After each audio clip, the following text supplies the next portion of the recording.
नमस्कार, मेरा नाम अभिमन्यु कुमार है। भारत शिल्पी के इस इंटरव्यू में आपका स्वागत है। यह इंटरव्यू शिल्पकारों के लिए है और हमारे बीच मौजूद हैं विश्वकर्मा का शिल्पी विकास समिति के संस्थापक सह प्रदेश महासचिव श्री शिवपूजन ठाकुर जी, और इनसे अभी सरकार द्वारा घोषणा किया गया मुद्दों पर भी चर्चा करेंगे और भारत और बिहार में जितने भी शिल्पी हैं उनके दिशा और दशा के बारे में भी चर्चा करेंगे और इनके संगठन के बारे में भी पता करेंगे कि इनका संगठन किस लिए काम करता है, इनका उद्देश्य क्या है और क्या इनकी डिमांड है। ठीक सर, नमस्कार हमारे चैनल में। आपसे हिसाब से संगठन का उद्देश्य क्या है सर, और ये संगठन किस लिए कार्य करती है, बताइए। धन्यवाद अभिमन्यु जी। सबसे पहले तो आज के इस इंटरव्यू में भारत शिल्पी जो चैनल बनाया है आपने, इसके लिए बहुत बहुत मैं बधाई देता हूँ अपनी ओर से, पूरे बिहार के कास्ट शिल्पी की ओर से कि आपने इस तरह का चैनल की शुरुआत की है। इससे समाज को भी एक दिशा मिलेगी आपके चैनल के माध्यम से। आपका जो प्रश्न है कि हमारे शिल्पियों का दशा और दिशा कैसे हम संगठन के माध्यम से तय करेंगे, सबसे पहले तो आपको हम जानकारी दूं, यह विश्वकर्मा का शिल्पी विकास समिति जो संगठन बनी, वह उस काल में बनी जिस समय की बिहार में कोई यातायात की सुविधा नहीं थी, परिवहन नहीं थे, ट्रांसपोर्टिंग नहीं था, लोगों को एक जगह से दूसरे जगह जाने में परेशानी होती थी, सड़कें नहीं थी। उस काल में इस संगठन का शुरुआत हुआ। कोई व्यवसाय नहीं था, कोई रोजगार नहीं था हमारे लोगों के बीच, और तब जाकर के संगठन का निर्माण हुआ कि हमारे जो समाज है, जो शिल्पीकार है, जो जन्मजात विश्वकर्मा हैं, बड़े समाज के हैं, लोहार हैं, हमारे विश्वकर्मा के 5 जो भाई हैं, उनके विकास के लिए, उनके कैसे उत्थान होगा, इसके लिए सोच को कंसेप्ट करने के लिए बनाया गया मजदूरी प्रधान यह समाज है। तो केवल मजदूरों के हित की बात कैसे हो, उन दिनों भी 1990 के दशक में बहुत से संगठन थे, कई नामों से चला करते थे, लेकिन उसमें मैंने देखा कि जितने भी बड़े बड़े ओहदे वाले लोग हैं, व्यावसायिक वर्ग हैं, पूंजीपति वाले लोग हैं, बड़े पदाधिकारी हैं, प्रोफेसर हैं, इन लोगों की एक संगठन, वो संगठन चलाया करते थे। लेकिन जैसा कि आप भी जानते हैं कि सरकार से कोई भी मांग मानी जाती है, डिमांड रखा जाता है, तो इसके लिए इनकलाब करने की जरूरत पड़ती है, एकजुटता दिखानी पड़ती है, सड़क पर उतरना पड़ता है, इनकलाब करना पड़ता है। तो मुझे लगा कि ये जो पदाधिकारियों की बड़े बड़े ओहदे वालों की टोली है, इनसे हमारे उन मजदूर का विकास संभव नहीं है, इसलिए कि उनको तो इनकलाब करने की आज़ादी नहीं है। वो झंडा लेकर के रोड पर तो नहीं उतरेंगे, सरकार के खिलाफ आंदोलन नहीं कर पाएंगे वैसे लोग। तब हम लोगों ने मेहनत कर लोगों को एकजुट किया और इसी समस्तीपुर की धरती से संगठन का निर्माण हुआ। तो विशुद्ध रूप से यह संगठन, हम लोग मेहनत कश मजदूर जो हैं, हमारे शिल्पी समाज जो है, जो मजदूरी करते हैं, उनका कैसे उत्थान हो, उनका कैसे विकास हो, इस मुद्दा पर हम बैठक करते हैं, उनकी समस्याओं को सुनते हैं, उनके बीच जाते हैं और उनकी जो समस्याएं हैं उस पर हम चर्चा करते हैं, उनका निदान कैसे हो। हम उनका सामाजिक, आर्थिक, आजकल ज़मीनी विवाद बहुत बढ़ गए हैं, उस विवाद को लेकर भी हम लोग संगठन के माध्यम से पदाधिकारियों से मिलकर समस्या का समाधान करते हैं। कई समस्या ये भी हैं इस संगठन के माध्यम से। तो सबसे पहले आपको मैं बता दूं कि श्रम विभाग का जो सूची है, मजदूरों की सूची है, जो जिसे अकुशल और कुशल मजदूरों की सूची कहा जाता है, 1990 से पहले इस सूची में बढ़ईगिरी शामिल ही नहीं था। तो जब शामिल ही नहीं था तो सरकार इसके लिए कोई मजदूरी तय नहीं करती थी। तो जब हम लोगों ने संगठन बनाया तो इस मुद्दा को लेकर के सबसे पहले लड़ाई हम लोगों ने, आंदोलन शुरू किया और सरकार को लिख के हम लोगों ने दिया। देने के बाद सरकार इसको तुरंत मानी और उसको श्रम विभाग के जो सूची है कुशल और कुशल मजदूरों को उसमें शामिल किया और तब से जा करके बढ़ईगिरी का मजदूरी का निर्धारण शुरू हुआ। उसके बाद जब शुरू हुआ तो उन दिनों चलता था ट्राइसम योजना, ट्राइसम योजना के तहत सभी ट्रेड के लोगों को, चाहे लोहार हो, बड़ी हो, चमार हो, कुम्हार हो या और भी जितने भी ट्रेड के लोग हैं, उन ट्रेडों में औजार का वितरण होता था। चूंकि बढ़ईगिरी उसमें शामिल नहीं था तो औजार बड़े बड़े को नहीं मिल पाता था। तो जब से यह संगठन उसको शामिल कराया, तब से वह औजार फिर बढ़ी को ही मिलना शुरू हुआ। और उसके बाद सरकार को लगा कि यह संगठन सामाजिक संगठन है, इसलिए मान्यता मिली। और उसके तहत उस ट्राइसम योजना के तहत जो कमेटी बनी हुई थी, प्रखंड कमेटी, वितरण योजना में औजार वितरण कमेटी, किट्स वितरण कमेटी, उसमें हमारे संगठन के पदाधिकारी को सदस्य के रूप में नामित किया गया।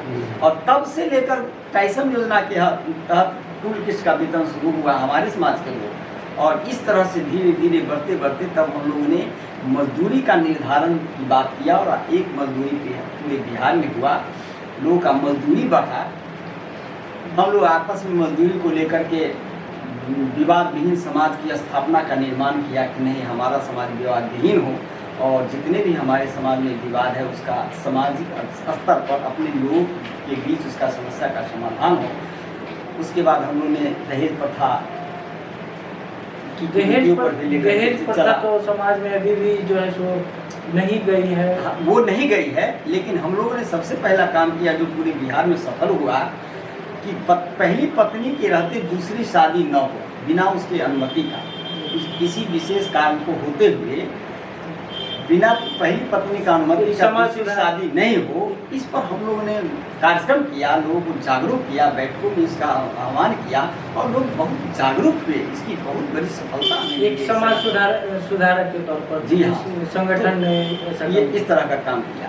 तो हम तो मजदूर से, मेहनत कर लोगों से ही जुड़ा हुआ है यह संगठन, यानी कि जमीनी स्तर से हम काम करते हैं। हमारा शुरुआत हुआ था इस संगठन में पूरे बिहार में है, भोज भात जब होता है आप भी जानते हैं, तो उसमें अपने समस्तीपुर लीजिए और कई जिला में, बेगूसराय, दरभंगा और कौन सी जिला में लीजिए, कहीं उसको दीवान कहते हैं, कहीं मानजन कहा जाता है। और मानजन के माध्यम से भोज भात की व्यवस्था होती है और वो माने हुए इस गाँव के मानजन माने जाते हैं। उसको हम लोगों ने अपने बायलॉज में प्रधान, ग्राम प्रधान का संज्ञा दिया, उनकी मान्यता दिया और इस माध्यम से, उनके माध्यम से हम लोगों ने गांव गांव तक पहुंचा और उन लोगों ने बहुत कोऑपरेट किया इस संगठन को हमारे उद्देश्य को लेकर। तो सर, अभी वर्तमान परिदृश्य में आपने जो समाज सुधार का जो अभियान चलाया उसमें कुछ सफलताएं भी मिली, लेकिन अभी भी अधिकांश लोग जो है सो बढ़ई समाज में मजदूरी करते रह गए। तो इस पर आपकी राय क्या है और आने वाला समय में आप अपने समाज को कहाँ देखना चाहते हैं?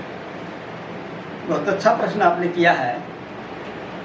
जब संगठन चली तो 1995 से लेकर के 2000 कहिए 2005 तक के दशक का कहिए, तो उसमें तब हम लोग पिछड़ा वर्ग में था या बढ़ी समाज, तो इसकी हकमारी हुआ करता था। नौकरी में हकमारी होती थी, पंचायती राज में चुनाव में हकमारी होती थी। तो तब लगा हम लोग को कि नहीं, हमारा समाज जो है मजदूरी प्रधान समाज है, इसमें 98% लोग, 98% लोग भूमिहीन है जो मजदूर हैं। इनके लिए रोजगार सिर्फ एक फर्नीचर में पूंजी नहीं है, जो फर्नीचर चलाएगा वो मजदूरी पर आश्रित है, जीविकोपार्जन के लिए केवल मजदूरी पर आश्रित है। उनको काम मिला तो खाया, नहीं काम मिला तो भूखे मरा। तो हम लोगों ने इसको, अब हमारी समाज जब इतनी गरीब है तो अति पिछड़ा की श्रेणी के लायक मानते हुए हम लोगों ने माना कि नहीं, हमारे समाज अति पिछड़ा के लायक है। तब हम लोगों ने एक आंदोलन किया, 2004 से शुरुआत की और 2004 से होते होते इसके लिए घेर लो कलेक्टर का आंदोलन हम लोगों ने चलाया पूरे बिहार में। हर जिला में घेर लो कलेक्टर का कार्यक्रम हुआ। फिर विधानसभा घेर लो कलेक्टर को पूरे जिला में, सभी 38 बिहार के 38 जिला में घेर लो कलेक्टर का कार्यक्रम हुआ और जिसके तहत हमारी मांग सरकार तक गई। फिर हम लोगों ने संगठन के माध्यम से पूरा बिहार आंदोलित हुआ। सभी लोग घर घर से लोग निकला और उस हुजूम के कारण विधानसभा का घेराव हुआ। तब जाकर के सरकार 2009 में इस समाज को बढ़ी को ईबीसी में लाया, जुलाई 2009 की घोषणा है। तब जब ईबीसी में यह समाज आया तो इसका लाभ हम लोग को मिला, जिसके चलते पंचायती राज में हम लोग को स्थान मिला। पंचायती राज में राज्य सरकार ने बिहार राज्य सरकार ने ईबीसी का घोषणा किया। ईबीसी में हम लोग आए, कैटेगरी ईबी, जिसके हम दावेदार थे। तो उसके बाद पंचायती राज का चुनाव 2011 में हुआ। तो आपको ताज्जुब होगा 2009-11 के पूर्व पूरे बिहार में 3 मुखिया थे।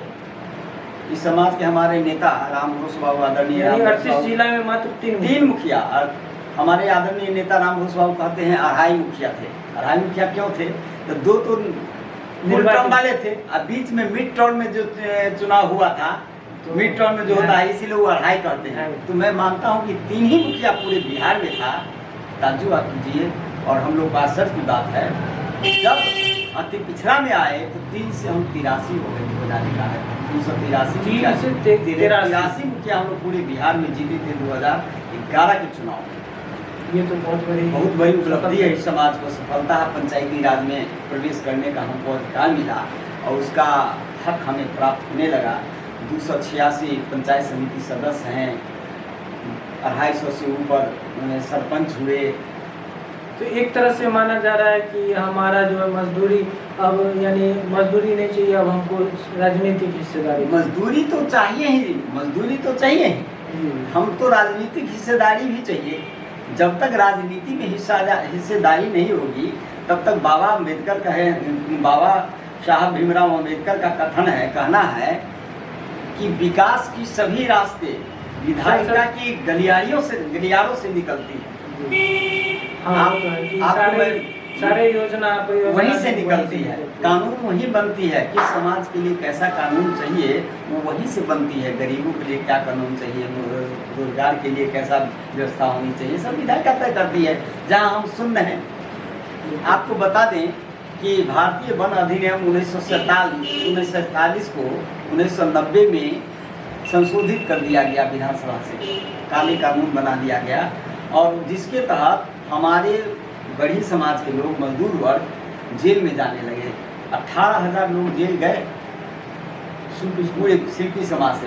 ऐसा उसको नॉन कॉग्निजेबल एक्ट बना दिया गया, नॉन बेलेबल बना दिया, यानी कि बेल उसका संभव नहीं है।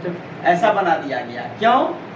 तो वन विभाग को लगेगा कि आरी और आरा लेकर के जो कोई चल रहा है रास्ते पर, उसको लगेगा कि ये आदमी हरा वृक्ष को काटने जा रहा है, तो वो अरेस्ट कर लेता, उसको जेल भेज देता। इस आरोप में ऐसे काले कानून बना दिए गए। लेकिन चूंकि हमारी कोई एक भी विधायक उसमें नहीं है, जिसके चलते कोई भी आदमी इस कानून को विरोध नहीं किया और कानून पास हो गया। इसके लिए हम सत्ता में भागीदारी तो चाहिए। बिल्कुल। तो सर हमारा ये आपने बताया कि ईबीसी में हम लोगों ने शामिल किया। अब आपके मुद्दों पर मैं आता हूँ, लेकिन एक सवाल कि मुख्यमंत्री अभी ईबीसी के उत्थान के लिए एक मुख्यमंत्री उद्यमी योजना चलाती है, जिसमें कि आपने सुना होगा कि 10 लाख रुपए का ऋण देती है। इसमें बहुत सारे लोग यानी इसका लाभ भी उठा रहे हैं, कुछ नाजायज लाभ भी उठा रहे हैं, जो कि लोगों को ब्लैकमेल करते हैं। इस पर आपका क्या कहना है? यह सरकार की योजना है। पारदर्शितापूर्ण योजनाओं का कार्यान्वयन हो, यह काम सरकार को देखने की जरूरत है। हाँ, हमारे लोग यदि ठगाते हैं और मेरे संगठन के अंदर संज्ञान में आती है, तो हम तुरंत उस पर सरकार को बोलते हैं, वहाँ के सचिव से बात करते हैं, सचिव को लिखते हैं, और ऐसे शिकायत भी इसका दूर भी हुआ है। नहीं, ऐसा ये ठगने का कार्य जो है साइबर कैफे वाला प्राइवेट रूप से कर रहे हैं। जैसे कि किसी का लोन कराना है या उद्यमी योजना का लाभ उठाना है, तो उनके साइबर कैफे के पास जाते हैं, तो वो उनको अपने यानी झांसे में लेकर के करीब 1 से 1.5 लाख रुपये तक ठगी कर रहे हैं। ऐसा केस आया है। बिल्कुल आप सब सही बताया। लेकिन अब सवाल है कि साइबर कैफ में जाने की तो मजबूरी है, लोग को ऑनलाइन तो कराना है, ऑनलाइन व्यवस्था हो गई है, ऑनलाइन कराना है। अब कुछ लोग ऐसे हैं जो उसके चकमा में आ जाते हैं, लेकिन जब तक संगठन के संज्ञान में नहीं आएगा, लोग नहीं बताएंगे, तब तक इस बात को कैसे पता चलेगा? संज्ञान में आएगा, हम सरकार को लिखेंगे, वैसे साइबर कैफे पर हम FIR कराने के लिए सरकार को लिखेंगे, कैफे बंद होगा, उस पर कानूनी कार्रवाई होगी, लेकिन संज्ञान में आने की बात तो हम कर सकते हैं। इसलिए संज्ञान में अभी इस तरह की जो आप बता रहे हैं, इस तरह के मामले जो है साक्ष्य स्वरूप संज्ञान में अभी नहीं आए हैं। हाँ, यह बात सही है कि भ्रष्टाचार की बातें हैं, इस पर हम लोग इनकलाब करते हैं। जब हम धरना प्रदर्शन करते हैं तो हमारा डिमांड रहता है कि पारदर्शितापूर्ण तरीके से योजनाओं का कार्यान्वयन हो और भ्रष्टाचार मुक्त हो। बिल्कुल सर, आपसे हमारा कुछ सवाल है कि और जैसे कि बिहार में जैसे कि आपने बोला कि काले कानून बना दिए गए, उसके बाद जो है सो यानी बढ़ई समाज के लोग या शिल्पकार समाज के लोग जितने भी हैं वो औजार लेकर के रोज सड़क पे नहीं चल सकते। ये स्थिति आई कैसे? सरकार के संज्ञान में आया उस समय 2009। ये तो सदियों से ऐसा कार्य चलता आ रहा है। ये था यानी कि जैसे कि शिल्पकारी जो है सो सदियों से हमारे सदियों से है, यानी शिल्पकार का इसका सृष्टि का निर्माण ही शिल्पकारों ने किया है।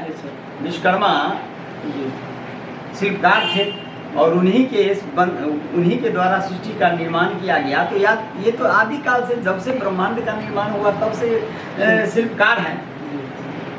2009 में जब सरकार बदली, 2009 में हरा वृक्ष को काटने को लेकर के सरकार के संज्ञान में कहां से लोगों ने, किस समाज ने दिया, हमारे समाज के खिलाफ सरकार के संज्ञान में दिया कि ये लोग हरा वृक्ष काटते हैं, जबकि वृक्ष तो रैयत काटता है, जिसका वृक्ष है वो काटता है। वो अपने श्राद्ध कर्म के अवसर पर हो, बेटी की शादी के अवसर पर हो, या जमीन खरीदने के अवसर पर हो, वो वृक्ष अपना बेचते थे, इसीलिए तो लगाता ही है, वो कृषि फसल के रूप में आता है। हाँ, काटने वाले हमारे शिल्पकार होते हैं, काष्ठकर्मी होते हैं, यह बात सही है। तो इसको लेकर के सरकार को संज्ञान में आया कि ये समाज जो है सो लकड़ी को काटता है, तो उसने काला कानून बना दिया। इसी के खिलाफ हम लोगों ने आंदोलन किया, जिसको कि कानून बदला नहीं है, क्योंकि हमारे विधायिका उसमें नहीं है, विधानसभा में आवाज कौन उठाएगा। लेकिन हमारे आंदोलन का फल है कि सरकार ने उस आदेश को इम्प्लीमेंटेशन पर रोक लगा दिया है, जिसके चलते लोगों को रोजी रोटी मिलना शुरू हुआ। नता हमारे यहाँ से, बिहार से करीब 2000 परिवार पलायन कर गए उन दिनों। रोजी रोटी, यहाँ रोजगार मिलना बंद हो गया था लकड़ी के अभाव में। आरा मिल को बंद किया जाने लगा, उसके आंदोलन यह संगठन ने लड़ी है। और तब जाकर के आरा मशीन चालू हुआ, जो कि काष्ठकर्मी से, रोजगार से बिल्कुल विशुद्ध रूप से जुड़ा हुआ हो व्यवसाय। लकड़ी नहीं चिरान होगा तो हमारे मजदूर को लकड़ी मिलेगा कहाँ से चिरा होगा। बिल्कुल सर, लेकिन सर अभी जैसे कि G20 हुआ है तो उसमें पर्यावरण की पर बात चलिए, तो हरा पेड़ काटने से तो पर्यावरण का नुकसान होता है। तो हमारे जैसे कि शिल्पकार समाज है, बढ़ई समाज का आपने बोला कि लकड़ी से संबंधित समाज है, तो उस समाज पर क्या असर पड़ेगा? सरकार इन्वायरमेंट फ्रेंडली फर्नीचर वगैरह जितना भी सारा कुछ पर जोर दे रही है, तो इससे तो उद्योगपतियों को फायदा होगा। नहीं, उद्योगपति को क्यों फायदा होगा? जैसे कि अगर लकड़ी नहीं आती है, लकड़ी से बनी मटेरियल नहीं बनती है, तो इससे मजदूर वर्ग पर क्या असर पड़ेगा और इंडस्ट्रियलिस्ट एरिया पर क्या? जो शिल्पी समाज है, लकड़ी से जिसका व्यवसाय जुड़ा हुआ है, परिवार उसे जीता है, उस पर तो बहुत असर पड़ेगा। उसको रोजगार नहीं मिलेगा, भूखे मर जाएगा। अब लकड़ी, जहाँ तक हरा वृक्ष का मतलब ये नहीं है कि हम वृक्ष लगाए और पौधा मेच्योर नहीं हुआ उसको काट दिया जाए, ऐसा वृक्ष थोड़े कोई भी रैयत बेचता है। कोई भी रैयत बेचता है, रैयत में जमीन पौधा का मालिक जो होता है वो तब बेचता है कि जब वो मेच्योर लकड़ी हो जाता है। जब वो देखता है कि अब हमारा लकड़ी नहीं बेचेंगे, नहीं कटाएंगे, तो उसमें घून पकड़ लेगा, लकड़ी की गुणवत्ता में ह्रास होने लगे, वैसे लकड़ी बेचते हैं और वैसे लकड़ी को काट कर उपयोग में लाया जाता है। वही किसान फिर लकड़ी लगाते भी तो हैं, वृक्ष लगाते भी तो हैं।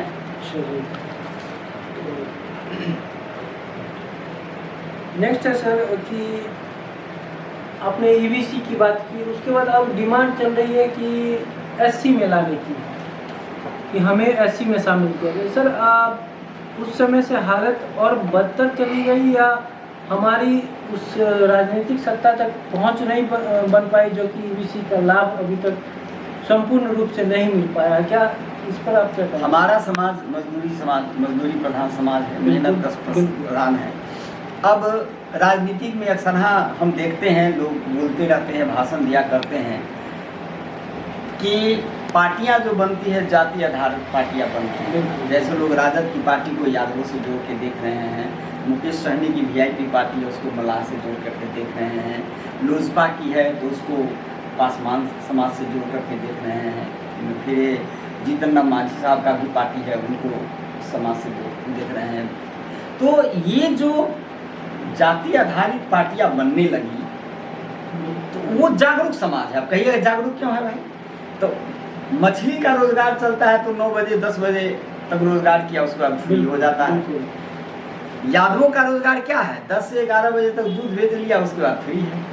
खेती ही कोई किसान है तो 9 बजे से 10 बजे मैक्सिमम 1 बजे तक खेती किया, उसके बाद फ्री है। उसके बाद उसका जो राजनीतिक पार्टियां जो है, जो राजनीतिक में वो चले जाते हैं, कहीं आंदोलन हुआ चले जाते हैं, कहीं बैठक हुई चले जाते हैं, उसके बाद वो फ्री है। लेकिन कास्ट विश्वकर्मा जो शिल्पी समाज है उसका रोजगार आप देखिए, उसका रोजगार 9 बजे से शुरू होता है और 9 बजे रात तक चलता है, 8 बजे रात तक, 6 बजे रात तक चलता है। मेहनत करने वाला इसको राजनीति करने का मौका नहीं मिलता है। कमाएगा नहीं तो खाएगा कहाँ से? क्योंकि इसके पास तो खेती नहीं है, भूमिहीन समाज है, इसलिए रोजगार से जुट जाता है। नतीजा है कि इसमें राजनीतिक जागरूकता का अभाव है और इस अभाव को दूर करने के लिए जैसा कि पंचायती राज में ईबीसी का आरक्षण दिया गया, जिसके चलते हमारे समाज को ईबीसी में आया और सभी समाज ईबीसी से खड़ा होते हैं तो मजबूर है, सभी समाज के लोग वोट देगा, किसी ईबीसी को ही देगा, चाहे ईबीसी के कोई भी जाति के लोग उसी को देगा, तो हमारे समाज जीतने लगे। ठीक उसी तरह जब हमें राजनीति जागरूकता का अभाव है, नहीं है, मेहनत कश लोग हैं, तो इसमें कैसे आएगा राजनीति? हमारी सत्ता में भागीदारी कैसे होगी? तो इसके लिए, और हम मजदूर हैं, हम भूमिहीन हैं, हमारी आर्थिक स्थिति, सामाजिक स्थिति, राजनीतिक स्थिति जैसा कि हमने बताया वो बहुत दयनीय है हमारे समाज का। हम अनुसूचित जाति के लायक हैं, हमसे अच्छे समाज वाले लोग अनुसूचित जाति में चले गए, तो यदि अनुसूचित जाति हमारा अधिक मिल जाता है तो शायद रिजर्व सीट है उससे हम खड़ा होने के अधिकारी हो जाएंगे और हमारी विधायिका में प्रवेश जब होगा, सुनिश्चित होगा, तो इस समाज का विकास होगा, काया पलट हो जाएगा। हमारे खिलाफ कोई भी सत्ताधारी कानून बनाने के लिए तब नहीं सोचेगा, क्योंकि हमारा आदमी वहाँ आवाज़ उठाने के लिए मौजूद है। इसलिए हमारी यह मांग चाहिए। हमारा और भी मांग है, 1100 की मांग है। हम कास्ट शिल्पी विकास निगम की स्थापना के लिए हमारा डिमांड है कि उसकी स्थापना को, उस पर हम आंदोलन किए। अभी 24 जनवरी को 23 को आपने देखा होगा, जब आप मीडिया से जुड़े हैं तो आपका भी चैनल भी कवर किया था उस समय हमारे कई जिला में। 11 हमारा मांग है शिल्पी विकास निगम की स्थापना करो। हमारा डिमांड है कि मछुआरे को जिस तरह आप मछली फ्री कर दिया, तो हमारे समाज के लिए भी तो लकड़ी फ्री कर दो, सरकारी लकड़ी। आप जो डाक करते हो उसमें बड़े बड़े टिम्बर वाले लोग आ जाते हैं, उद्योगपति आ जाते हैं, टिम्बर वाले लोग आ जाते हैं, तो उस डाक को हमारे जो मजदूर वर्ग है, दुकानदार है, बड़ी समाज के हैं, उसके बीच में उसको नीलामी करो ताकि उनको लकड़ी मिल पाएगा, उनका रोजगार हो पाएगा। हमारा डिमांड है कि आप जो स्कूल कॉलेज के लिए जो फर्नीचर लेते हैं, लोहा और लकड़ी का फर्नीचर लेते हैं, विद्यालय में स्कूल कॉलेज के लिए बेंच डेस्क अलमीरा टेबल कुर्सी लेते हैं, ऑफिस के लिए आप उपस्कर जो आप लेते हैं, क्रय करते हैं, तो आप ओपन टेंडर कर देते हैं, उसमें बड़े बड़े दुकानदार बिजनेसमैन उसमें आ जाते हैं और वो जबकि ले देते हैं। जबकि सरकार वोकल फॉर लोकल बात करती है। तो हमारा वही कहना है कि हम स्वयं निर्माता हैं, आप हमारे बढ़े दुकानदार के बीच इसका टेंडर कराइए। उससे क्या होगा कि हमें रोजगार भी मिलेगा और आपको सस्ता में और गुणवत्तापूर्ण आपको सही सामान मिलेगा। बाहर से लोग लेते हैं, बड़े बड़े लोग देते हैं, वो भी तो हम ही से बनवाते हैं, और वो हम जब बनाते हैं तो उसमें 20% अपना मुनाफा देकर के सरकार को देती है। तो वो 20% उस 20% में हम और बेहतर सामान सरकार को दे पाएंगे। इसीलिए मछुआरे को तरह मेरा कहना है कि ये जो लकड़ी और लकड़ी से बने निर्मित सामान जो आप लेते हैं, वो अधिकार केवल बड़ी समाज को दो, लोहार समाज को दो, लोहार से उपस करके। ये हमारा डिमांड है। हमारा डिमांड है, हमारे बहुत से लोग मजदूर हैं, उनके पास छोटे छोटे आरा मशीन फर्नीचर से जुड़े हुए औजार चलाने के लिए, छोटे किट्स चलाने के लिए बहुत इलेक्ट्रिक बिजली पर औजार चलते हैं, और वो भूमिहीन है, मजदूर है, उनको बिजली भरने के लिए पैसा नहीं मिल पाता है। उसको आप मुफ्त कर दो, उसको ऐसे दुकानदार को जो हाथ से स्वयं काम करने वाला है लिमिटेड कर दीजिए, उसको आप फ्री कर दीजिए। हमारा फ्री करने का डिमांड है, उसको आप बिजली फ्री कर दीजिए, वो कमाएगा, उससे सभी को लाभ हो रहा है। ये हमारा डिमांड है। इस तरह से हमारा अपने 11 डिमांड्स को लेकर के हम लोगों ने कई डिमांड उसमें सरकार ने मान भी लिया है, अभी उस पर चल रहा है। 3200 आरामी की संख्या बढ़ गई है, उसको अनुमति देने की बात हम लोगों ने डिमांड किया था उसमें। उस पर सरकार बहुत तेज़ी से काम कर रही है। संभव है कि 1-2 महीना के अंदर में आरा मशीन का लाइसेंस मिल भी जाएगा। इस पर हम लोगों ने सुप्रीम कोर्ट में लड़ाई लड़ी है, यह संगठन हाई कोर्ट में लड़ाई लड़ी है, यह संगठन, और लड़ाई चल रहा है। सरकार इस पर संज्ञान लिया है, हमारा अनुमान हो रहा है।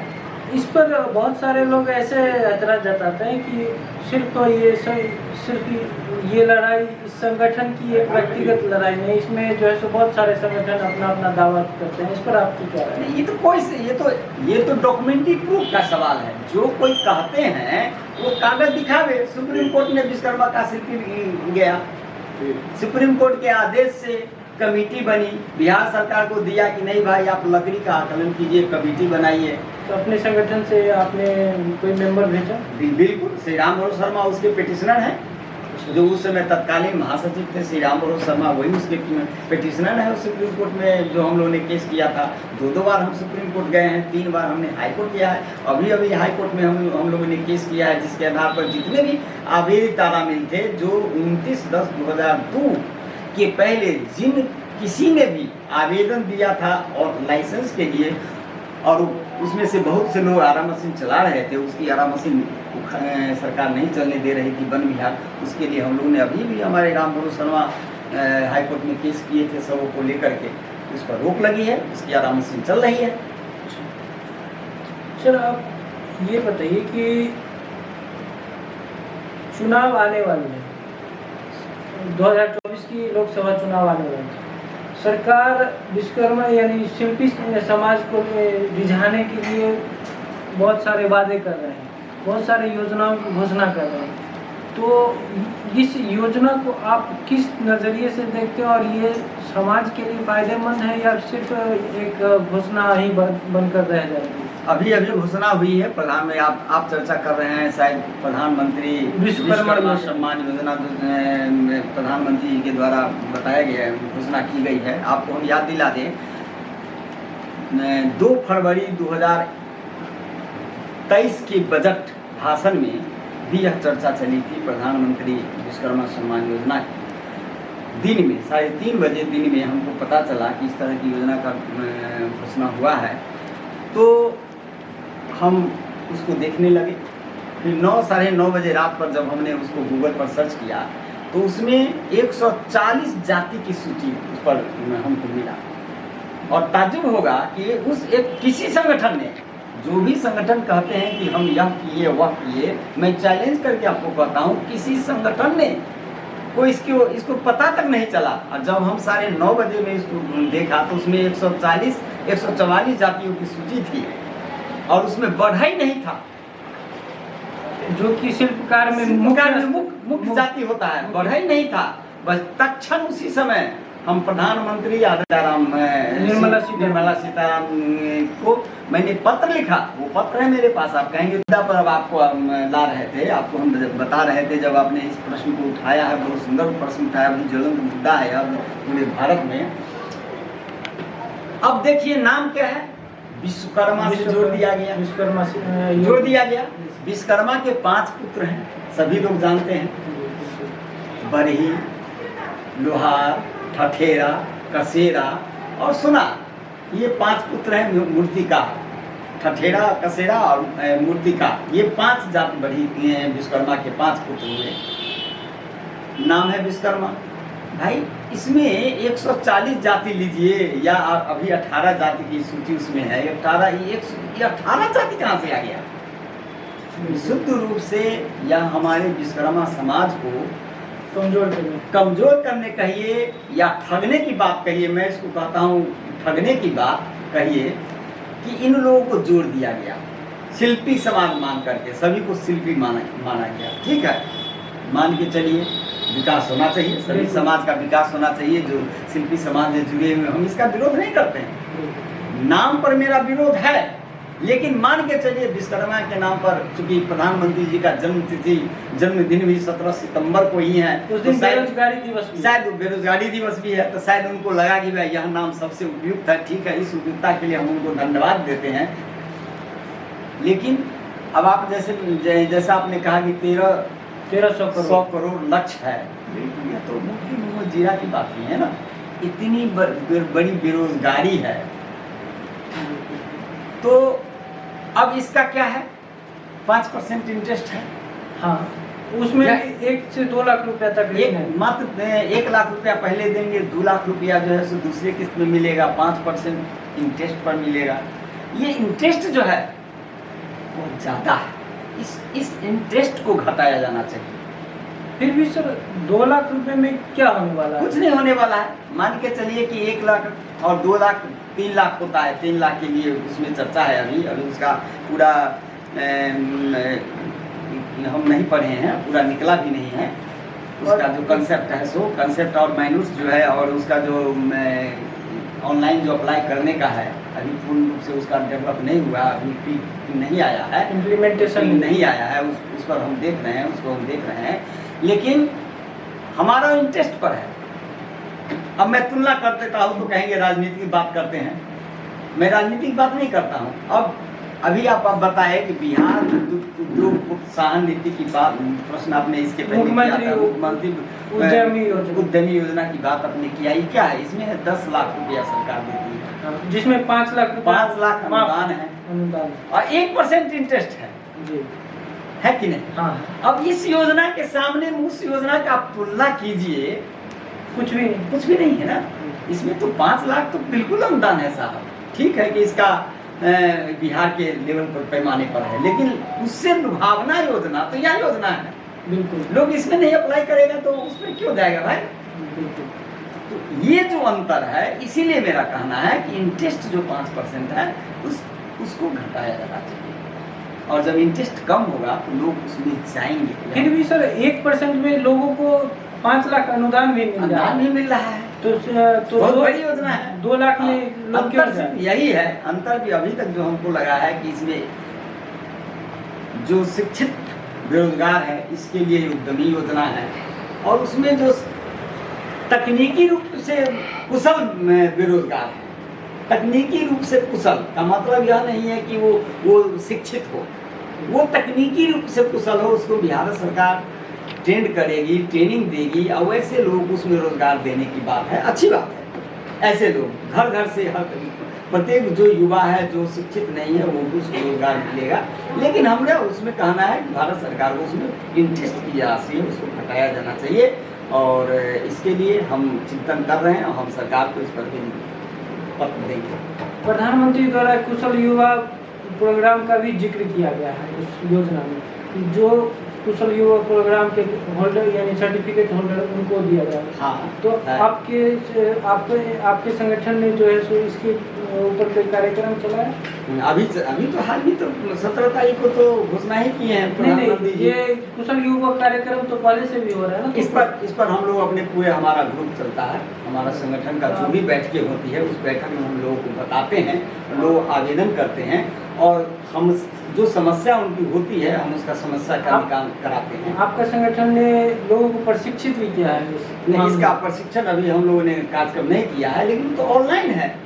हाँ, हम उसको उसका प्रोजेक्ट बनता है, प्रोजेक्ट बनाने के लोगों से कंसल्टेशन जो होता है वो हम उन लोगों को कराते हैं कि आपको कहाँ से सस्ते कीमत में कम पैसा में अच्छा से अच्छा प्रोजेक्ट बन जाएगा, वो हम करते हैं। उसके बाद उद्योग विभाग पर भी हम लोगों ने वहाँ कोई कठिनाई होती है तो उसको हम वहाँ निदान करते हैं। कई बार हम लोगों ने उद्योग मंत्री से मिला भी है, इसलिए करके हमारा डिमांड है। उसमें हमने जो अभी 24 जनवरी को जो प्रदर्शन किया है उसमें हमारा डिमांड्स है कि ये जो आप योजनाएं चला रहे हैं उसमें अति पिछड़ा के लिए रिजर्व कास्ट जनजात विश्वकर्मा समाज के लिए सीट रिजर्व कीजिए, कोटा रिजर्व कीजिए कि ये भी दूसरे समाज के लोग ले रहे हैं। कास्ट शिल्पी जो कहा जाता है वो जो मूल शिल्पी है उसको इसका लाभ नहीं मिल पा रहा है, इसके लिए हमने लिखा है, इस पर हम काम कर रहे हैं कि सीट रिजर्व कर दीजिए। कहीं न कहीं एक लूप होल के तरह है, हकमारी हो रही है इस शिल्पी समाज का, इसलिए हमने कहा है, डिमांड हमने दिया है कि नहीं आप सीट रिजर्व कर दीजिए ताकि हमारे शिल्पी समाज का हकमारी होना बंद हो जाए। सर एक अगला सवाल है कि कहा जाता है कि बिहार में विश्वकर्मा या शिल्पकार समाज का कोई नेता नहीं है, क्या ये बात सही है या अभी यानी विश्वकर्मा या शिल्पी समाज को नेता चुनने में समय है या है? नेता सबसे पहले तो संगठन और पार्टी में अंतर मैं आपको बताता हूँ, हो सकता है मैं आपको पता ही होगा, लेकिन संगठन जो चलाते हैं जैसे हम लोग चला रहे हैं संगठन विश्वकर्मा का शिल्पी विकास समिति का संगठन चल रहा है, तो इसमें हम लोग नेतृत्व करता होते हैं, तो मुख्य आवाज के रूप में मान करके करते हैं, नेतृत्व करता होते हैं और हम लोग नेता पैदा करते हैं। हमारे संगठन से ही शुरुआत में जब बताऊं तो कई नेता का नाम बता देंगे। अभी जो राजनीतिक पार्टी से जुड़े हुए हैं, बेबी चिंकी भाजपा में है, हमारे संगठन की शुरुआत में वो हमारी बैठक में आती थी, कई बैठकों में गई हैं, हमारी बैठक को संबोधन किया। मदन शर्मा जो राजद में है, अभी उनको संस्कृत शिक्षा बोर्ड के सदस्य बनाया गया है, वो हमारे कार्यक्रम में आया करते थे। और भी ऐसे बहुत से नेता है, मैं कितना का नाम बताऊं? मेरे कहने का मतलब ये है कि जैसे कि ये निषाद समाज में मुकेश सहनी जो कि चुनाव लड़े लेकिन इलेक्शन नहीं जीते, लेकिन एक प्रमुख यानी निषाद समाज की प्रमुख आवाज के रूप में उभरे। उस तरह के अपने समाज में कोई नेता हैं जो कि उनकी, जैसे कि आप लोगों ने जिक्र किया बेबी चंकी, इन लोगों का नाम उतने विशेष रूप से समाज में नहीं आ रहा, कोई पॉपुलर नाम जो कि पूरे बिहार में एक हो, लोग एक सहमत हो? देखा जाए जैसा कि हम आपको बताए, यह समाज भूमिहीन है, आर्थिक रूप से संपन्न नहीं है, राजनीतिक पार्टी चलाना कोई साधारण बात नहीं है, उसमें लिए आर्थिक रूप से सबल होना, आर्थिक रूप से मजबूत होना बहुत ज़रूरी है। तो हमारे समाज में उस तरह के आर्थिक रूप से सबल लोग का अभाव है। अब बेबी चंकी इतने सबल नहीं है, जैसा कि मुकेश सहनी की आप बात किए हैं। मुकेश सहनी आप सभी लोग जानते हैं कि कितना अरबों में वो खर्च करने वाला आदमी है। अभी उनका रथ चल रहा है, सुन रहे हैं कि 4 करोड़ का तो उनका रथ चल रहा है। तो हमारे समाज में तो करोड़ वाला आदमी बहुत ढूंढने से नहीं मिल पा रहा है। तो इस तरह का नेतृत्व का इसलिए अभाव है, लेकिन संगठन के माध्यम से हम लोगों ने, हमारे डॉक्टर सत्यानंद शर्मा आप जानते हैं हमारे अति के नेता हैं, तो उनके नेतृत्व में लोजपा सेक्युलर बनी और पिछले विधानसभा जो इलेक्शन हुआ था उसमें हम लोगों ने पूरे बिहार से 32 सीट पर अपने कैंडिडेट को खड़ा किया है। उस 32 सीट में 28 आदमी तो हमारे विश्वकर्मा समाज के लोग खड़ा हुए। और लोगों ने उनको वोट दिया, तो हम इस दिशा में काम कर रहे हैं। ऐसी बात नहीं है, हम आज भी उनमें डॉक्टर सत्यानंद शर्मा हमारे समाज के नेता हैं, उनकी अगुवाई में काम कर रहे हैं और राजनीतिक भागीदारी जरूर हम सुनिश्चित कराएंगे। आखिरी सवाल कि आने वाला लोकसभा चुनाव है 2024 में और 2025 में विधानसभा चुनाव बिहार की होने जा रही है, तो सर इसमें आपकी तैयारी क्या है और आपका जो राय है 2024 के लिए और 2025 के लिए वो उस पर क्या कहना चाहेंगे? हम इस पर अपने प्रत्येक जिला में लगभग जिला कमेटी की बैठक हम करा रहे हैं। सब जिला में हम जा रहे हैं, हमारे जो संगठन के और भी जनसंपर्क चला रहे हैं और सम्मेलन हो रहा है। गांव प्रखंड स्तर पर हम बैठक करा रहे हैं। अभी 24 तारीख को कई प्रखंडों में है, दरभंगा 24 फिर 2 अक्टूबर को है। हमारा कार्यक्रम चलता है, शेड्यूल के तहत सब जगह बैठक त्रिपुरा में हमारा विश्वकर्मा अधिकार सम्मेलन होने जा रहा है। तो इसके माध्यम से हम नवंबर में हमारा कार्यक्रम है कि बहुत राज्य स्तरीय कार्यक्रम करेंगे और सरकार को, सत्ता पक्ष को, राजनीतिक पार्टियों को हम बताएंगे कि जो पार्टी हमको सम्मान देगी, हम किसी पार्टी के रखें या संगठन नहीं है, लेकिन जो पार्टी हमारे लोगों को टिकट देगी, सम्मान देगी, हम पूरे बिहार में उसका समर्थन करेंगे। ये हमारा कार्यक्रम है और विधानसभा में भी हमारा जो पार्टी सम्मान देगी हम उसको समर्थन करेंगे। तो लोकसभा चुनाव में उतरने की तैयारी चल रही है, एकदम तैयारी चल रही है, उससे बात चल रही है। कई राजनीतिक पार्टी के लोग हमारे नेता से बात भी किए हैं और यदि उससे सम्मानजनक वार्ता हो जाएगी तो हम उसके अनुसार काम करेंगे। बहुत बहुत धन्यवाद सर। बहुत बहुत धन्यवाद आपको भी कि आप आए मोनू जी और अपने टीम के साथ।